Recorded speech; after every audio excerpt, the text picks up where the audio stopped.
বিক্ষোভের নামে বিজেপির পঞ্চায়েত সমিতির সভাপতি এবং সহসভাপতির অফিস ভাঙচুর করল তৃণমূল কংগ্রেস। ছুঁড়ে মারা হলো চেয়ার, ভেঙে দেওয়া হলো দরজা, উপড়ে ফেলা হয়েছে সহসভাপতির নেমপ্লেট। ঘটনাটি ঘটেছে নদিয়ার শান্তিপুর বিডিও অফিসে। ঘটনার সূত্রপাত সোমবার। এদিন শান্তিপুরের বিডিওর বিরুদ্ধে স্বজনপোষণ এবং শাসক দলের হয়ে কাজ করার অভিযোগ তুলে দীর্ঘক্ষণ অবস্থান বিক্ষোভ করে বিজেপি। বিডিওকে তার ঘরে আটকে রাখা হয় ঘন্টার পর ঘন্টা। এভাবেই চলে অবস্থান বিক্ষোভ। পাশাপাশি পুরস্কার হিসেবে তৃণমূলের প্রতীক চিহ্ন তুলে দেওয়া হয় বিডিওর হাতে। অভিযোগ, বিডিওর হয়ে স্বতঃপ্রণোদিত মাঠে নেমেছে তৃণমূল কর্মীরা। সরকারি আধিকারিককে কেন হেনস্থা করা হলো, এটা ছিল তৃণমূলের প্রশ্ন। পাল্টা বিজেপির অভিযোগ, তৃণমূল ময়দানে নেমে বুঝিয়ে দিয়েছে বিডিও আসলে তাদেরই লোক। এদিন ভাঙচুর চালাবার পর তৃণমূল কর্মীরা বিডিওর হাতে ফুলের স্তবক তুলে দেয়। আগের দিনের কর্মসূচিকে ধিক্কার জানালেও এদিনের সরকারি সম্পত্তি ভাঙচুরের ঘটনায় তৃণমূলের ক্ষেত্রে ধৃতরাষ্ট্র হয়ে রইলেন ওই বিডিও সাহেব। না, জানা নেই আমার কাছে। ওনারা রাজনৈতিক কর্মসূচি নিয়ে এসছেন। গত পরশু দিন এখানে একটা ন্যক্কারজনক ঘটনা ঘটেছে। এই নির্দিষ্ট দলের প্রতীক নিয়ে কিছু অবমাননা করা হয়েছে, তার বিরুদ্ধে বোধহয় রাজনৈতিক কর্মসূচি ওনারা রেখেছেন। আমার অফিসে, আমার ঘরে ওনারা শান্তিপূর্ণভাবে আমার সঙ্গে দেখা করে গেলেন, শুভেচ্ছার ফুলও আমাকে দিয়ে গেলেন। ভালো কাজের জন্যে হোক, সাধারণ মানুষ আমার সঙ্গে আছেন, এতে আপ্লুত আমি।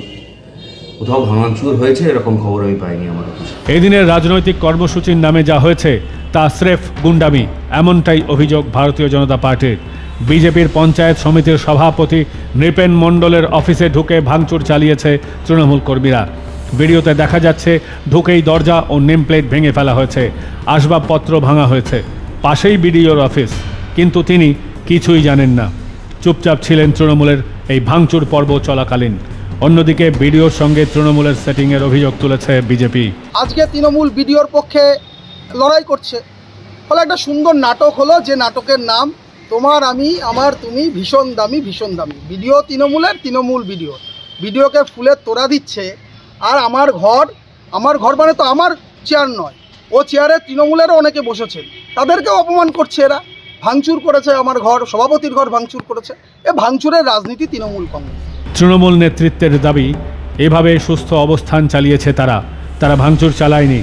বিজেপি যেভাবে সরকারি আধিকারিকদের হেনস্থা করেছে তার প্রতিবাদে তারা শুধুমাত্র বিক্ষোভ করেছে। কিন্তু চেয়ার ছোড়া এবং ভাঙচুর করা হয়েছে কাদের মাধ্যমে তা জানেনই না তৃণমূল নেতা। ইতিমধ্যে দেখা গেল যে সভাপতি এবং সহসভাপতির ঘরে চেয়ার নিয়ে ভাঙচুর করা হলো, এই বিষয়ে কি বলবেন? না, কোনো ভাঙচুর হয়নি, জানি না। শান্তিপূর্ণ প্রতিবাদ অবরোধ চলছে।